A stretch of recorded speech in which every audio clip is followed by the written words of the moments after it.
Bite your tongue. In this episode, we're going to talk about biting your tongue. What does it mean, and when should we do it when we want to grow and supersize our business? Of course, biting your tongue means keeping quiet about something, or if you accidentally say something, feeling ashamed that you said something that you probably could have reserved and not said, or you probably shouldn't have said. You know, sometimes we say things that hurt people's feelings. Sometimes we say things by mistake. I'll never forget, I asked a lady if she was pregnant one time, and of course, I asked her when her baby was due, and of course she wasn't pregnant. And I was mortified. That was a definite situation where I wished I had bit my tongue and not made any questions or assumptions about anything. I felt terrible. And nowadays, I guess as our population is getting heavier, I would not even dream of asking someone when they were due, unless they're sitting in the OBGYN's office in a chair waiting to go in, and then I probably wouldn't either after that mistake. But we do this in our lives and in business all the time. We put our foot in our mouth. We wish we would have left our foot in our mouth and not opened it, but I think that's part of the human condition. Is we assume, we jump to conclusions, we ask questions based on our own past, on our own experiences, and our own thoughts and feelings and beliefs, and we forget that everybody is coming at their life and the experience and the situation that we're all in together from a different perspective, a different set of beliefs, a different way of thinking. So sometimes, more often than not, it's better to bite your tongue and hold off not saying, listen, 2 ears, 1 mouth for a reason. Listen, ask questions for understanding, and then determine what you're going to say. But always consider what you're going to say and how you're going to say it before you open your mouth. Well, I'm still practicing this one, obviously.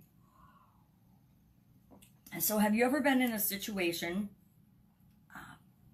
where you reacted emotionally and spouted off, or in anger or frustration, said something that you regretted, number one. Number two, once you say it, you can never take it back. Once it comes out of your mouth, and even when we intend things in a positive, right way, they can still be misinterpreted.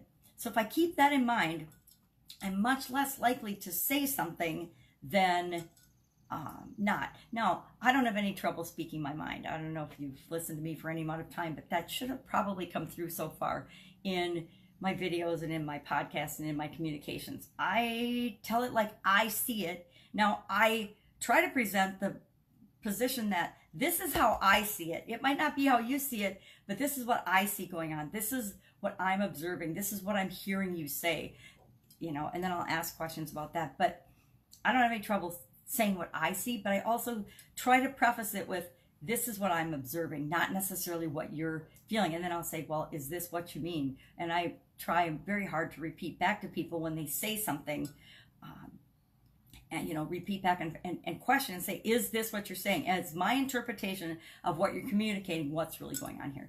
And this is really important. Biting our tongue is really important in highly emotionally charged situations, dealing with the competition, politics, religion. I bite my tongue almost all the time on those topics because everybody's entitled to their own opinion, and their opinion doesn't need to have anything to do with me, and especially doesn't have anything to do with my business or how we work together as a business person. What are other things I shut up about?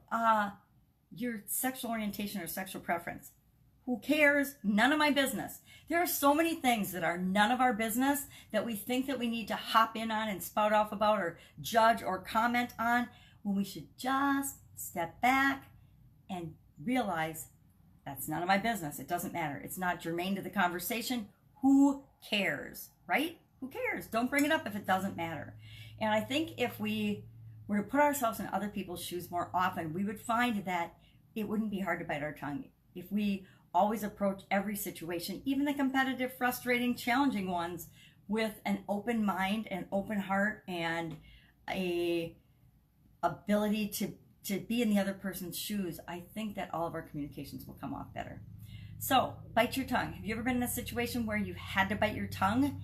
Or have you been in a situation where you should have bitten your tongue, but you didn't. I've been in quite a few of them, especially when it comes to dealing with difficult people, difficult partners, difficult employees, difficult significant others, difficult children, difficult bullying type people. Anybody, you know, that I find challenging or that's super different from me, those are, of course, the people that we have the biggest challenge dealing with, the biggest, hardest time understanding. And those are the ones we need to bite our tongue, listen first, listen for understanding, and then decide what we will or will not say based on the situation and what's appropriate for the situation.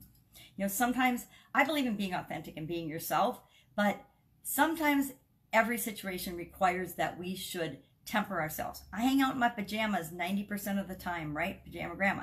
I do it on purpose. Am I going to go to a funeral in my pajamas? No. Am I going to go to a business meeting in my pajamas? No. Am I going to go to a conference in my pajamas? Well, maybe. It depends on the conference. But for the most part, we always need to be cognizant of our surroundings and behave in a way that honors ourselves and makes us feel good. That's it. Go out making an absolutely amazing day. Bite your tongue if necessary, and see how that makes you feel, and see how that helps you to grow and supersize your business. Take care. Bye.